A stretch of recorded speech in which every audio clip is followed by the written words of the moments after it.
गंभीर के साथ साथ क्या शुभमन गिल को भी इंडिया टीम से बाहर करेगा? क्योंकि इन दोनों ने जिस तरह का हरकत और प्रदर्शन किया है, लगता तो यही है। गंभीर कभी ऑलराउंडर को टॉप ऑर्डर बैट्समैन बना देते हैं तो कभी बॉलर को ऑलराउंडर।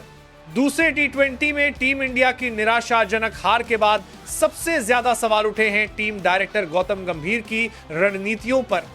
वो गंभीर जिनकी कप्तानी वाली सोच, आक्रामक अंदाज और बिना समझौते वाली फैसले लेने की क्षमता के लिए पूरी दुनिया उन्हें जानती है। लेकिन इस मैच में ऐसा लगा कि मानो टीम का पूरा प्लान मैदान पर उतरने से पहले ही बिखर चुका था।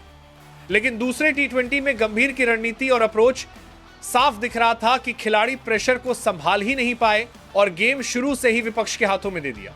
उनका हर फैसला टीम के भविष्य को प्रभावित करता है और यही वो जगह है जहां दूसरे टी20 में कुछ प्रमुख गलतियां सामने आईं। सबसे बड़ी चूक थी टीम कॉम्बिनेशन चुनने की। पिछले मैच के फ्लॉप खिलाड़ियों को फिर से मौका देना, जबकि फॉर्म में बैठे अनुभव वाले खिलाड़ियों को बाहर बैठाए रखना। गंभीर इस बात पर हमेशा जोर देते आए हैं कि फॉर्म सबसे बड़ा पैमाना है, लेकिन जब गिल के बारे में आता है तो ऐसा कुछ नजर ही नहीं आता। दूसरी बड़ी गलती दर्शकों और एक्सपर्ट्स को तब दिखी जब गेंदबाजी में बदलाव सही समय पर नहीं किए गए। जब साउथ अफ्रीका के बल्लेबाज भारतीय गेंदबाजों पर टूट पड़े थे, तब कप्तानी जैसी तेज सोच की जरूरत थी, जिसे टीम डायरेक्टर गंभीर ने पहले मैच में दिखाया था। लेकिन दूसरे टी20 में रणनीतियां धीमी पड़ गई। भारत को मैच तभी हाथ से निकलता हुआ दिखाई दिया। इसके अलावा फील्ड सेटिंग भी कई मौकों पर चौंकाने वाली रही। गेंदबाज तेजी से रन लुटा रहे थे, लेकिन फील्ड में अटैकिंग पोजीशन न रखते हुए डिफेंसिव सेटिंग का इस्तेमाल किया गया, जिससे विपक्षी बल्लेबाजों ने आसानी से गैप्स निकाले और रन बरसाए। सबसे महत्वपूर्ण बात यह रही कि गंभीर के नेतृत्व में टीम की मानसिक तैयारी कमजोर दिखाई दी। बल्लेबाजी में टॉप ऑर्डर में कोई भी खिलाड़ी जिम्मेदारी के साथ क्रीज पर टिका ही नहीं। शुभमन गिल का डक, अक्षर पटेल का स्लो स्ट्राइक रेट और टीम का लगातार दबाव में टूट जाना।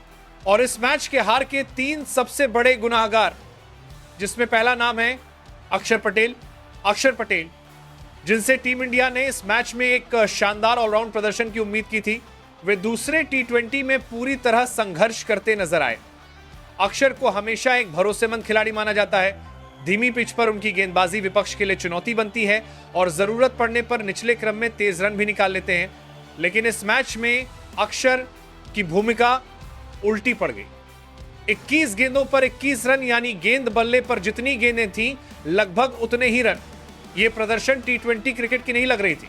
2, अर्शदीप सिंह जो टीम के सबसे भरोसेमंद डेथ ओवर गेंदबाज माने जाते हैं, दूसरे टी20 में अपना सबसे खराब दिन लेकर मैदान पर उतरे। एक गेंदबाज के लिए सबसे कठिन वक्त होता है जब उसकी हर गेंद विपक्षी बल्लेबाज के लिए इन्विटेशन बन जाए। कुछ यही किस्मत अर्शदीप के साथ हुई। उन्होंने 4 ओवर में 54 रन लुटाए और यह आंकड़ा साफ बताता है कि भारतीय गेंदबाजी लाइन अब उसी समय बिखर गया जब टीम को सबसे ज्यादा कंट्रोल की जरूरत थी। 3, शुभमन गिल को भारत का भविष्य कहा जाता है। क्लास, टाइमिंग, शॉट सिलेक्शन सब कुछ उनके पास मौजूद है। लेकिन दूसरे टी20 में उन्होंने फिर वही गलती दोहराई जो पहले मैच में हुई थी। एक और डक और टीम इंडिया के लिए उनकी फॉर्म अब सिरदर्द बन चुकी है। ओपनिंग में अगर आपका पहला विकेट बिना रन के गिर जाए तो पूरा दबाव मिडिल ऑर्डर पे आ जाता है और यही इस मैच में भी हुआ। शुभमन का आउट होना केवल एक विकेट गिरना नहीं था, बल्कि टीम की योजनाओं का ढहना था। उनका स्ट्रोक प्ले गायब दिखा और मनोवैज्ञानिक रूप से वो दबाव में फंसे हुए नजर आए। और लगता भी है कि शुभमन गिल को गौतम गंभीर औपचारिकता के लिए खिला रहे हैं। आपको क्या लगता है? कमेंट में जरूर बताएं।